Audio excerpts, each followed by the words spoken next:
ओम साई राम। पिछले कई दिनों से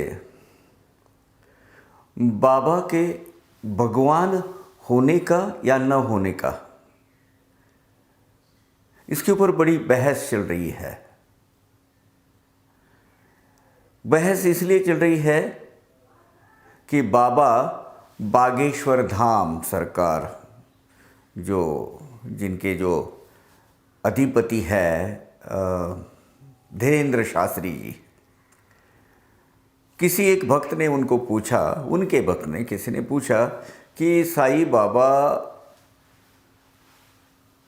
को मानने वाला बहुत बड़ा वर्ग है, उनके बहुत बड़े भक्तगण हैं, तो और सनातन धर्म के अनुयायी साईं बाबा को नकारते हैं, तो क्या कहेंगे, इसके ऊपर आपके विचार क्या है। तब उन्होंने कहा कि बाबा गुरु हो सकते हैं, बाबा संत हो सकते हैं, लेकिन वो भगवान नहीं हो सकते, क्योंकि हमारे शंकराचार्य जी ने कहा है, उनको मान्यता नहीं दी है देव देवता के रूप में, इसलिए हम नहीं मानते, क्योंकि हमारे जो प्रधान जो मुख्य है वो है शंकराचार्य जी। खैर वो बहस में नहीं जाना चाहता हूँ मैं। शंकराचार्य जी ने जो वहाँ वो न्यास पर जो बैठते हैं उनका हम आदर ही करते हैं, क्योंकि वो वहाँ बैठे हैं। अब उन्होंने उसके ऊपर जब उनके बहुत बार बवाल खड़ा हो गया, बड़ी असंतुष्टता साईं भक्तों में जब फैल गई, तब उन्होंने एक बयान जारी किया कि भाई मैं किसी भी संतों के प्रति, किसी गुरु तत्व के प्रति मेरी आदर की भावना है। अगर किसी निजी आस्था के स्वरूप वो अगर उनको भगवान मानते हैं तो उनकी निजी आस्था है। बड़ा इन्हें ऐसे ट्विस्टिंग किया है उन्होंने, ये उनकी निजी आस्था है, उसको सार्वजनिक स्वरूप से नहीं स्वीकारा जा सकता। इसका मतलब यही है, निजी आस्था है।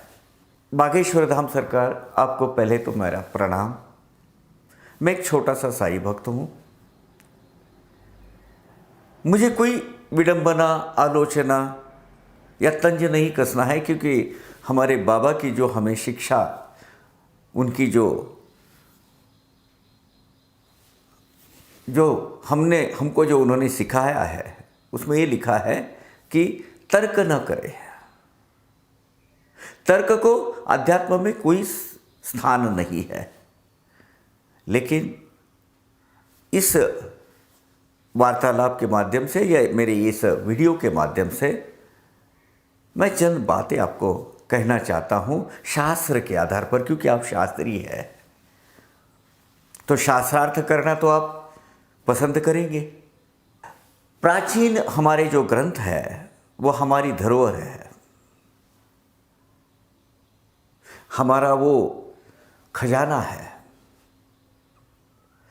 अब मैं आपका ध्यान बहुत ही पुराने एक ग्रंथ पर आकर्षित करना चाहूँगा, बटोरना चाहूँगा। इस ग्रंथ के रचयिता है शंकर भट्ट जी, जिन्होंने ये ग्रंथ कलयुग के पहले अवतार दत्त प्रभु के पहले अवतार श्रीपाद श्री वल्लभ, जिनका साउथ में कुरवपुर में पीठापुर वहाँ स्थान है, इनका जीवन काल, ये अवतार जो है श्रीपाद श्री वल्लभ का कलयुग का पहला अवतार, लेकिन दत्तात्रेय प्रभु का दूसरा अवतार कह सकते हैं आप। दत्तात्रेय प्रभु, अभी ये तो बात आप मानने होती कि हम सब सनातनी ये मानते हैं अनुसये सूता यानी अनुसया सूत और अत्रि नंदन, इनके सुपुत्र माने जाते हैं, क्योंकि ब्रह्मा विष्णु महेश जो विश्व की चालक शक्ति कह सकते हैं आप, उत्पत्ति स्थिति लय शक्ति, इन तीनों को ये जब वो तो मुझे वो फिर से दोहराने की जरूरत नहीं है, ये तीनों को बालक स्वरूप में जब माता अनुसैया जी ने उनका स्वागत करके उनको स्तनपान करवाया था बालक के रूप में, वो तीनों शक्तियां इकट्ठा होकर एकत्रित होकर दत्त प्रभु का अवतार हुआ। ये तो सनातन धर्म मानता है। यानी दत्त प्रभु में ब्रह्मा जी, विष्णु जी और शंकर भगवान, ये तीनों भी भगवान के स्वरूप विराजमान है, स्थापित है। यहां तक तो हमारी मतलब इसमें तो कोई दो राह नहीं है। इनके जो अवतार श्रीपाद श्री वल्लभ, इनके कार्यकाल, इनका जीवन काल है सन 1320 से 1350, और इनके सानिध्य में जो शंकर भट्ट जी थे उनका चरित्र लिखा था उन्होंने। हालांकि भगवान के जो अवतार है श्रीपाद श्री वल्लभ, उनका जो चरित्र है उन्होंने कहा था, बोपन्नाचार्य जो उनके रिश्तेदार कह सकते हैं, इस वक्त रिश्तेदार कहेंगे हम, वो उनकी 33वीं पीढ़ी उसको क्या करेगी, 33वीं पीढ़ी उसको प्रकाशित करेगी। और वो मूल संस्कृत ग्रंथ का तेलुगु भाषांतर होगा। वो वहाँ पीठापुर में, वहाँ समाधि स्थल जो है वहाँ दिया जाएगा, और बाकी जो मूल संस्कृत संहिता जो है वो प्रवाहित की जाएगी पानी में, गोदावरी के। और वो जो ग्रंथ है सही मानों में 33rd जनरेशन ने प्रकाशित किया है। उसका मराठी, हिंदी, इंग्लिश सभी भाषा में भाषांतर हुआ है। मैं आपको बताऊं, ये है वो ग्रंथ इसका ये मराठी वर्षन है श्रीपाद श्री वल्लभ का। और इसमें आगे आने वाली, ये 1320 में लिखा गया, 1320 से 1350 के दरमियान लिखा गया। आज 2023 चालू है। 700 साल पहले इसको नकारने का तो कोई किसी को हक भी नहीं बनता है ना। और इसमें बहुत सारे रहस्य उजागर किए हुए हैं भगवान के श्रीपाद श्री वल्लभ ये अवतार ने। इस ग्रंथ के 90वें अध्याय में पृष्ठ 83 पर एक बात लिखी है, जो मैं हाईलाइट किया हूं, वो आपको मैं बताता हूं। वो अपने एक भक्त तिरुमल दास, जो रजक कुल में थे, रजक कुलोत्पन्न थे, उनको कहते हैं, हे तिरुमल दास, तू आगे चलकर महाराष्ट्र देश में फिर से अवतरित होगा, रजक कुल में फिर से जन्म लेगा, यही कुल में, और तेरा नाम गाडगे महाराज रहेगा, और दलित और दुखी जनों के सेवा तू करते रहेगा, और उससे तू पुनीत हो जाएगा। और धिशिला नगरी, उस वक्त आज की जो शिरडी है ना, बागेश्वर धाम जी सरकार महाराज, वो आज की जो शिरडी है उसका नाम धिशिला नगरी है। और श्रीपाद श्री वल्लभ प्रभु कहते हैं कि धिशिला नगरी में साईं बाबा इस नाम से यवन के वेश में, यवन रूप में, मैं समर्थ सदगुरु स्वरूप में फिर से अवतारित होगा, मैं अवतारित होगा फिर से। अवतार, अभी आप ये मानते हैं संत और फकीर और अवतारी पुरुष यानी भगवान का री इनकारनेशन, ये मान्य है। अपने साई सनातन धर्म को ये मान्य है। अवतार यानी साईं बाबा कौन हुए? भगवान विष्णु, महेश एंड ब्रह्मा, ये तीनों भगवान की शक्तियां जिस स्वरूप में विराजित है, ऐसे दत्त प्रभु के अवतार है। ये मैं नहीं कह रहा हूं, ये मैंने नहीं लिखा है, इसके प्रमाण है, ये प्रमाणित ग्रंथ है। 1320 से 1350 में लिखा हुआ, इसमें साईं बाबा का उल्लेख लिखा हुआ है, मैं अवतार लेने वाला हूं साईं बाबा के नाम से, और तब भी ये तिरुमल दास, मैं तुझे अनुग्रहित करने वाला हूं। और गाडगे महाराज साईं बाबा को मिले हुए थे। ऐसे कई रहस्य इस ग्रंथ में लिखे हुए हैं कि इसीलिए तो भगवान श्रीपाद श्री वल्लभ ने कहा था कि ये तुम्हारी 33वीं पीढ़ी उसको प्रकाशित करेगी। क्यों करेगी? क्योंकि ये सब सृष्टि के रहस्य, और बहुत रहस्य है उसमें। खैर, ये एक बात हुई। दूसरा एक प्रमाण इस ग्रंथ में ही लिखा है, जिसको आप जरूर मानेंगे। आप जिसकी आराधना करते हैं वह शक्ति और भक्ति के स्वरूप हनुमान जी और श्रीपाद श्री वल्लभ, इनमें संवाद हुआ है हिमालय में, नेपाल के एक पर, जिस वो ध्यानस्थ अवस्था में प्रभु रामचंद्र की जब आराधना करते थे, वहां उनकी और श्रीपाद श्री वल्लभ स्वामी की मुलाकात हुई है।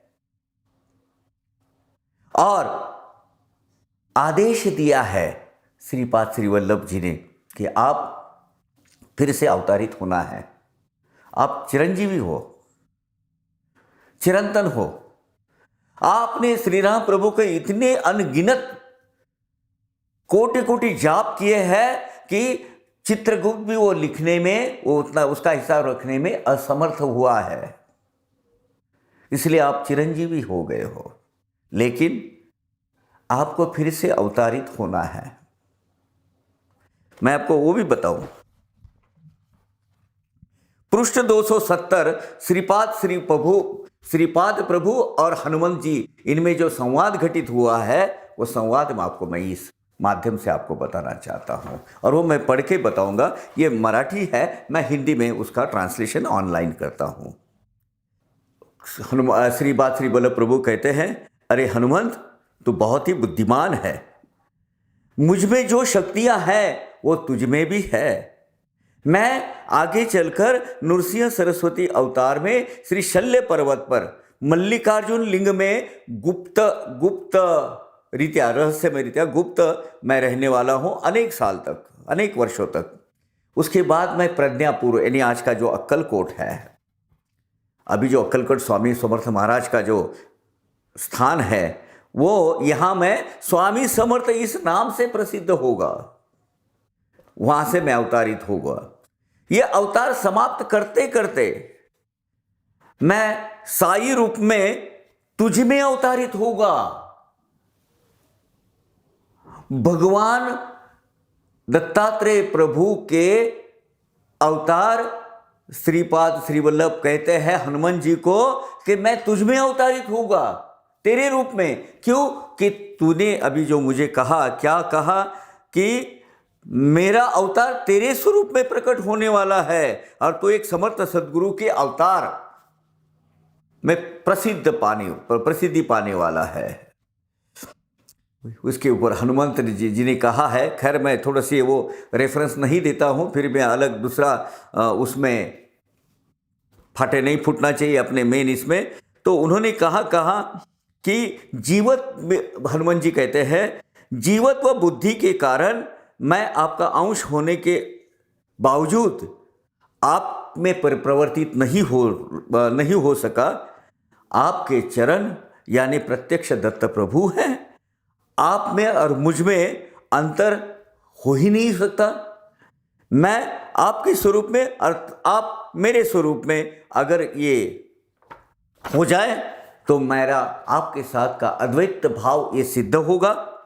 और इसीलिए अब मैं आपसे प्रार्थना करता हूं महाराज कि मुझे दत्त प्रभु की सायुज्यता रूपी सायुज्यता मुक्ति का प्रसाद दीजिए।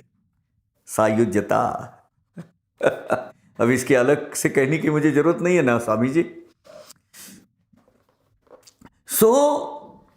उस वक्त क्या घटित हुआ है महाराज, गौर से सुनिएगा।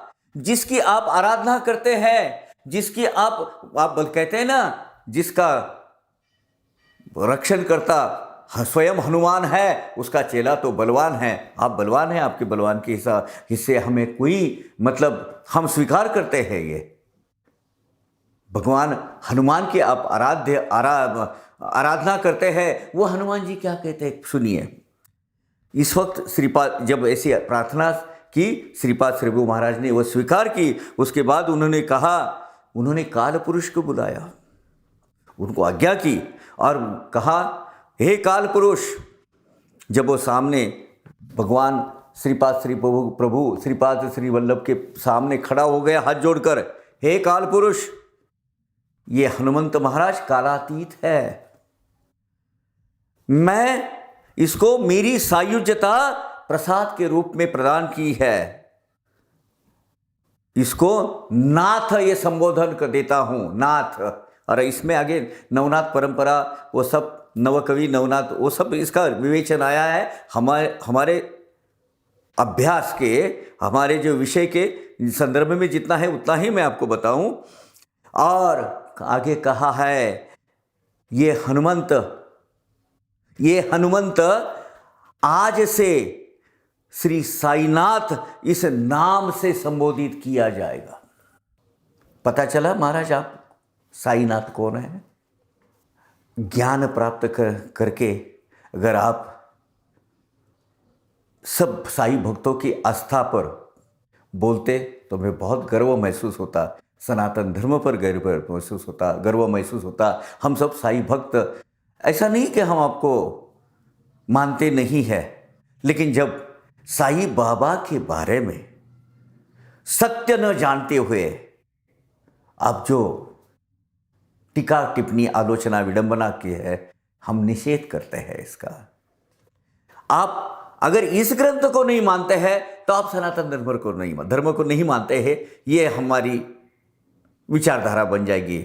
महाराज, हम आपके ऊपर टीका टिप्पणी करने के लायक है नहीं, उतनी हमारी क्षमता है नहीं। हम एक सादे साई भक्त हैं, लेकिन आपको विनती है, ये ज़रूर इसकी हिंदी इंग्लिश कॉपी मंगाइएगा, इसका अभ्यास कीजिएगा। श्रीपाद श्री वल्लभ दत्त प्रभु ब्रह्मा विष्णु महेश, और उन्होंने के जो अंशावतार हुए हैं, इतना ही नहीं, श्रीपाद श्री वल्लभ प्रभु ने स्वयं हनुमंत प्रभु को सायुज्यता प्रसाद देते हुए कहा है, आज से तू नाथ कहलाएगा, साईनाथ के रूप में तू अवतारित होगा। और क्या प्रमाण चाहिए महाराज आपको। हमें तर्क नहीं करना है, हमें आपकी आलोचना नहीं करनी है, बस विनती पूर्वक प्रार्थना है। आज जब हमारे आदरणीय मंत्री महोदय विखे पाटिल साहब, इन्होंने जब, वो बहुत बैलेंस्ड और एक संयत नेतृत्व है, हम उनको देखते आए हैं। वो कभी बिना वजह बिना फिजूल के किसी के बारे में आलोचना नहीं करेंगे, लेकिन जब उनके जैसा शख्स, उनके जैसी हस्ती जब इस विषय पर बोल उठती है, तो हमारे जैसे साई भक्तों का ये दायित्व बन जाता है कि अभ्यास जो रेफरेंस है, अभ्यासपूर्ण जो रेफरेंस है, आप तक पहुंचाए। महाराज, साई बाबा पर आप आलोचना करके आपके आराध्य दैवत स्वयं भगवान हनुमंत प्रभु पे आलोचना कर रहे हैं, ये इसका प्रमाण है। ज्ञानी को ज़्यादा कहने की जरूरत नहीं है, हमारी ये विनती स्वीकार कीजिएगा। और बाबा स्वयं भगवान है, अवतार है, ना कि संत है और ना फकीर। हाँ, स्वरूप उन्होंने लिए हैं, फकीर, सदगुरु, संत, लेकिन भगवान है, भगवान के अवतार है। ये जो ग्रंथ है ये इसको साबित कर देता है प्रभु। ओम साई राम।